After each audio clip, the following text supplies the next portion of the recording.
waxtaan wi nga xam ne li ma waxoon sànq rek tey suñu yéene mooy waxtaane élection législative yi nga xam ne moom la ñu génn et je crois même que titre bi ñu tànn tey mooy Sonko Ablaye Wade Macky Sall cohabitation les leçons du scrutin du 31 juillet donc scrutin mooy vote bi nga xam ne voté nañ ko 31 juillet bii ñu génn moom la ñu bëgg a jàngat pour xam exactement lan lañ ci mën a tirer waaye kii daaj ci ginnaaw bu ñu mayeen ba ñu pare dina baax lool Walfadjri comme jumaay Tuubaa ji rek toujours en chantier alors mu ngi noonu donc li ma bëggoon a wax foofu rek moo di ne tey jàngat la ñuy def xool résultat yi nga xam ne moom moo tukkee ci élection législative yu 31 juillet ban ak ban lañ ci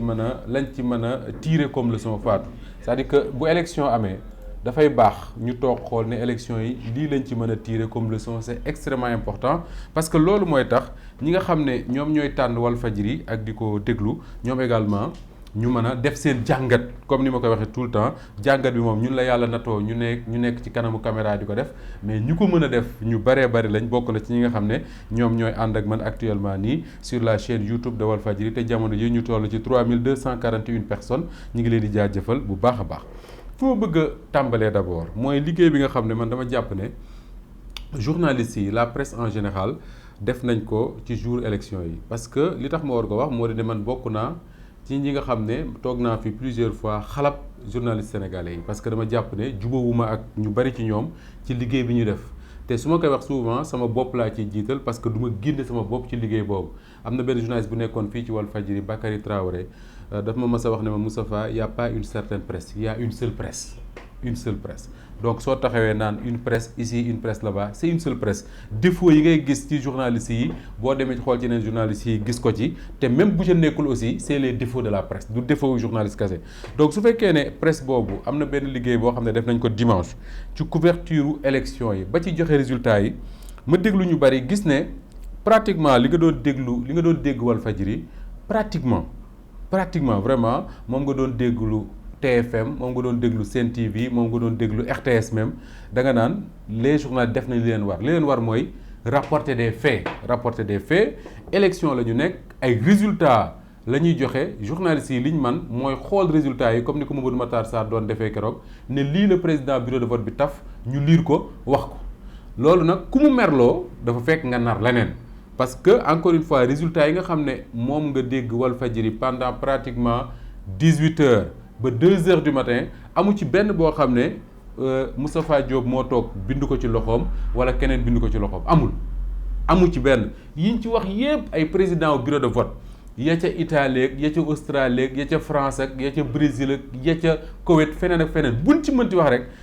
Sénégal président bureau de vote moo ko bind affiché ko suñu ay reporter jël ko wax ko ne lii moo fi génn et d'ailleurs pour la petite anecdote gis nga jéen jour élection yi bi ay 16 heures di jot defe naa 16 heures ou 16 heures passé tuuti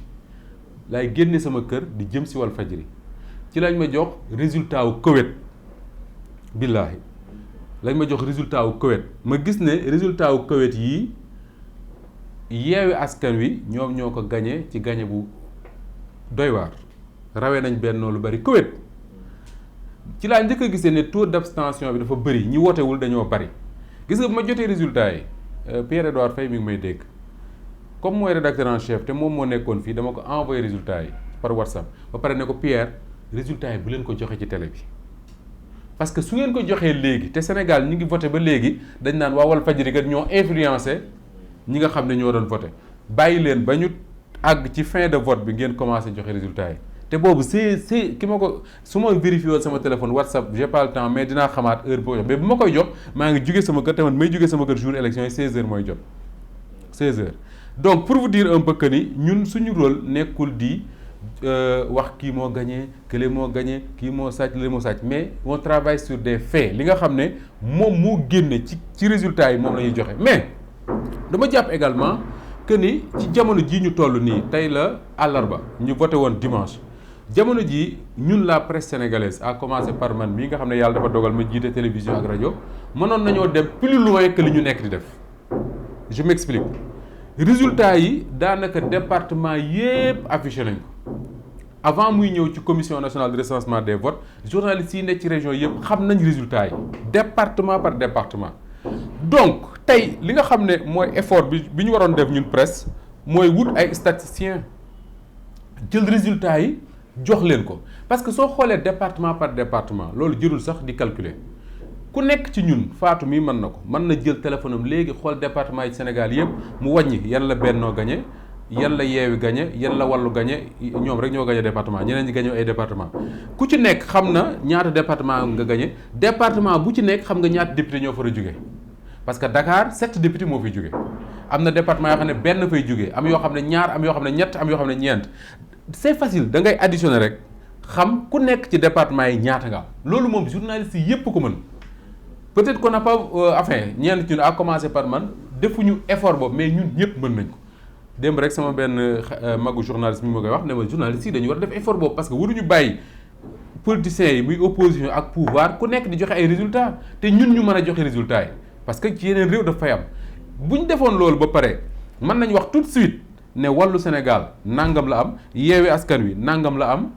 Bennoo Siggil Sénégal Bennoo Bokk Yaakaar nangam la am si département yi. soo ci jógee jéen xam nga nooy def da ngay jël ñoom li ku nekk li ñu la voté au niveau national boo jëlee un statisticien même étudiant en statistique soo ko joxee dina la mën a calculer xamal la lan mooy coefficient national bi jox la ku nekk ñaata député nga war a am sur la nationale. c'est pas compliqué on peut le faire la presse peut le faire ku nekk RFM ils ont fait cet effort là wut benn statisticien muy liggéey ci résultats yi mais malheureusement résultats yi mu doon liggéey mooy yu ko reporters yi di jox te reporters yi mënuñu ko jox lépp. mais moment bii ñu toll muy tey mercredi nga xam ne voté nañu dimanche journalistes yi ma ne fii ak guddi am nañ possibilité def loolu man démb ba tey d'ailleurs maa ngi koy wax Issa Tine ne ko wutal leen benn statisticien parce que il faut que ñu def cet effort là on nous dira que oui amu leen droit publier résultats yi yëpp mais peu importe li am solo mooy mën nañu wax sénégalais yi ne leen à peu près sauf changement sauf catastrophe Yewwi Askan Wi lii lay am Wallu lii lay am Bennoo lii lay am lu mën a nekk la mais il faut ñu jàpp leen que di ne li gën a probable jamono jii ñu nekk dinaa ci ñëwaat sànq mooy ci assemblée nationale bu compliqué la ñu jëm soit Yewwi Askan Wi ak Wallu muy l'intercoalition ñu am majorité te majorité bu ndaw lay doon soit Bennoo Bokk Yaakaar am majorité te majorité bu ndaw lay doon soit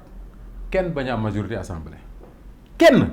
benn coalition bañ a am majorité assemblée te man probabilité boobu dama ko yaakaar lool ne mën naa nekk c'est-à-dire que ñu dem ci assemblée boo xam ne kenn du am majorité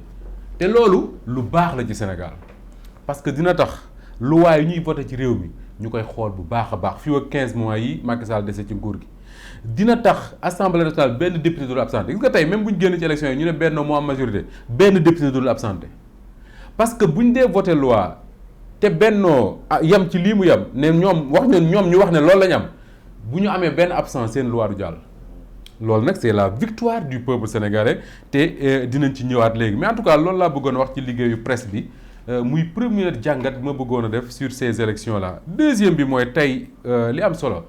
mooy ki ñu war a njëkk a jàngat mbiram ci élections yi mooy le président Macky Sall parce que mooy le président de la République Macky Sall tey il faut nga gëm leen mooy Bennoo Bokk Yaakaar élections yi dañ koo perte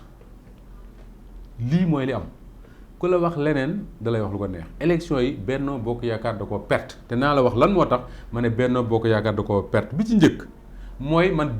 nombre député ku nekk ñaata ngay am ak kuy majorité ak yooyu intéressé wu ma li mu bëgg a intéressé mooy analyse politique et sociologique de li nga xam ne moo xew ci Sénégal jamono ji benn président de la République dafa toog bi ñu ko falee mu ne je vais réduire l'opposition à sa plus simple expression noonu la ko waxee woon maanaam dinaa jiite réew moo xam ne opposition bu fa dee amit duñ fa tekki dara tey jii li Cheikh Oumar Diagne wax démb ci Walfadjri mooy li am tey jii Yewwi Askan Wi ak Wallu Sénégal ak population wu Sénégal réduire nañ Bennoo Bokk Yaakaar à sa plus simple expression parce que tey Bennoo Bokk Yaakaar li mu contenté wu mooy li nga xam ne su ko ñàkkee dee mooy 83 députés seen wax yëpp foofu lañ ko samp am nañ 83 députés 83 députés mooy majorité bu ca yem sëkk amul leneen ëppul yeesul su ko ñàkkee dee loolu lu mu tekki mooy ñoom la ñu réduire tey à leur plus petite simple expression parce que su fekkee ne expression buñ dee wax majorité pour Benno ba léegi c'est parce que dañ caa yem képp te yem ca képp nag mooy plus simple expression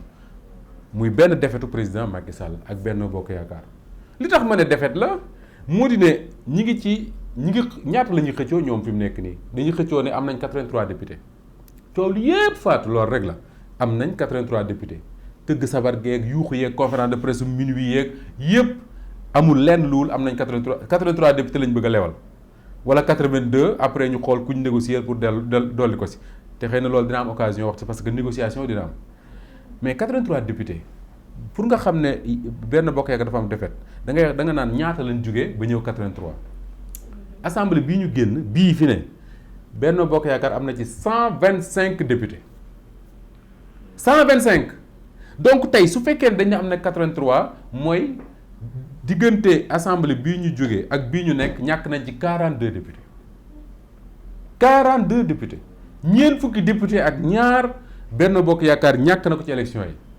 défaite la ñeent fukki députés ak ñaar ñàkk nañ ko ci élection ça veut dire quoi que ni tey am na ñeent fukki poste de responsabilité yoo xam ne seen nit waroon nañ koo yor man cee politique man cee ami oto man cee def leen ak leen boobu ñàkk nañ ko 42 rien que pour ça je considère que c'est une défaite 42 députés yoo xam ne Benno Bokk Yaakaar ñàkk na te je pars de l'hypothèse bi ñu wax ñoom ne am nañ 83 députés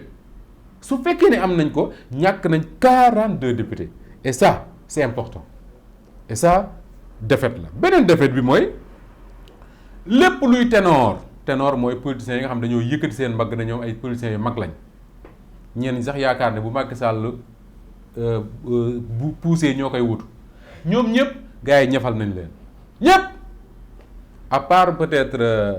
le DG de la Sénélec bi tey mi gagné département Kaolack ak gagné ba mu fa gagné sax ak Ablaye Sow mi nga xam ne moo gagné Kaffrine te Kaffrine moom defe naa su ma fa Macky Sall tegoon sax ma gagné ko Matar Ba mi gagné Fatick yàlla leer na ma su ma Macky Sall investir woon ma gagné ko ak ñan ak peut-être kan maa ngi seet Aly Ngouille Ndiaye mi gagné Linguère Aly Ngouille Ndiaye bu gagné wul woon Linguère moom carrière politique am day jeex Aly Ngouille Ndiaye mi gagné Linguère mais boo génnee ñooñu ñëpp ñi fi doon tudd naan c'est de potentiels candidats affaire yooyu ñëpp pour nañ meeru nañ man Dakar moom fa la sommet bi nekk parce que Dakar képp ku fi yëkkati woon sa bopp gars yi dagg nañ ko mu daanu ñëpp et loolu sax defe naa bokk na ci li arrangé Macky Sall parce que ñi doon am prétention wuutu ko ñëpp daanu nañ te loolu Macky Sall koo xam ne li ko défaite bi métti yëpp loolu kontaan na ci défaitu Mimi Touré ak ñoom Amadou Ba ak ñooñu maa la wax ne Macky Sall kontaan na ci parce que da leen di wan ne li ñu yaakaar ne moom lañ nekkuñu ko donc loolu défaite la dem ci élection sa ténor yëpp daanu loolu défaite la beneen défaite bi nga xam ne Benno am na ko jéen mooy xoolal président Macky Sall bi mu fi faloo ba léegi lu ne def na ko pour séduire ñiy tuddee les religieux au Sénégal dem na sax ba li nga xam ne état waru koo def yoonu état néew ji mooy di tabax ay kër ci yenn dëkku diine yi état buy tabaxi kër ci yenn dëkku diine yi président Macky Sall def na lu ne et pourtant élection yi ma limal la boo demee région Diourbel dañ koo dóor Touba nga dem région bu Louga dañ koo dóor Daaru Musti dóor ko Daaru Marnaan nga xam ne boo nee murit yi boo nee Touba ne Daaru Musti Daaru Marnaan ngay wax nga dem région bu Louga ba tey dañ koo dóor Géoul c'est une cité religieuse nga dem Thiès dañ koo dóor Thiès dóor ko ci famille njegéen ba nekk yëpp foofu yëpp Tivaouane dañ ko faa gañe ko Yoff gañe ko Cambérène cela veut dire quoi que ni tey tout ce qui a été fait ak wax ji nga xam ne doon nga ko dégg ci yenn religieux yi ñu doon taxaw naan Macky Sall day gañe ñoo lii ñoo laa ñëpp seen taalibe yi war nañ leen ne ñun voté luñu Macky Sall et ça c'est une défaite pour Macky Sall man leer na ma ne Macky Sall pertoon fépp bañ a perte Mbacké ak Touba moo ko gënal mais dóor nañ ko fa te loolu dafa am lu muy tekki faatu moo di ne tey les Sénégalais surtout les jeunes Sénégalais yi voté dañu jox leçon su ma ko sañee waxee noonu yenn ci seen sëriñ yi wax leen ne su ngeen ñu woowee ci ñu dem tool bay d'accord nañ su ngeen woowee ci ñu jaamu yàlla d'accord nañu su ngeen ñu woowee ci ñu daayira d'accord nañu su ngeen woowee ci ñu xadara d'accord nañu amul benn problème parce que foofu lañ leen yaakaare mais nag su ñëwee ci des choix nga xam ne un citoyen moo ko war a def à des moments précis maanaam voter ñun nag ku nekk da ngay toog xool la doy te loolu moo xew Touba Touba ñi fa doon xëccoo ñëpp ay sëti Serigne Touba lañ. Touba li ngay dégg coow li ñi yeewi investir ñi bennoo investir ay sëti Serigne Touba lañ ñi wallu investir ak ñi bennoo investir mais population yi tànn ne ñoom ñii la ñuy votel leen et loolu dafa am lu mu tekki ça veut dire que ni tey malgré attachement bi nga xam ne sénégalais ñi ngi continuer di ko am ci religieux yi gëm leen lu leen woo ñu fekk leen fa bu ñu toogee nag ba def ay choix dañ naan leen nag citoyen moom citoyen la damay choisir ci li ma xam ne moom laa yaakaar mooy sama avenir u réew te loolu dafay wane différence bi am ci discours yi nga xam ne moom lañ doon déglu ci Serigne Falilou Mbacké Serigne Abdou Lahad Mbacké Serigne Babacar Sy Serigne Abdou Aziz Sy Dabakh ak li nga xam ne moom la ñu am habitude di dégg léegi parce que les jeunes religieux yi nga xam ne ñoom ñooy politique seeni discours amul benn différence ak discours Moustapha Diop buy politique loolu moo tax nit ñi bu ñu dee def choix duñ def choix parce que kii Serigne la dañuy def choix parce que politiquement lii lañ bëgg Serigne Abdou Lahad Mbacké bi muy woote naan nañ wooteel Abdou Diouf mais dafa jàpp ne li Touba soxla pour développer Abdou Diouf a ngi koy defal mu ne nañ ko jàppale parce que jàppale ko mooy jàppale Touba jeex na et nit ñi fekk ko fa ce discours là àdduna di dox ba ñu nekk ci beneen monde boo xam ne les jeunes se sont rendu compte que ni même dëkk yi nga xam ne moom la ñu woowee les cités religieuses li fa taalibe yi mën a defal seen bopp état bi sax mu defal leen ko ñu ne kon bu choix jotee jëruñu ci déglu sëriñ nañ def suñu choix rek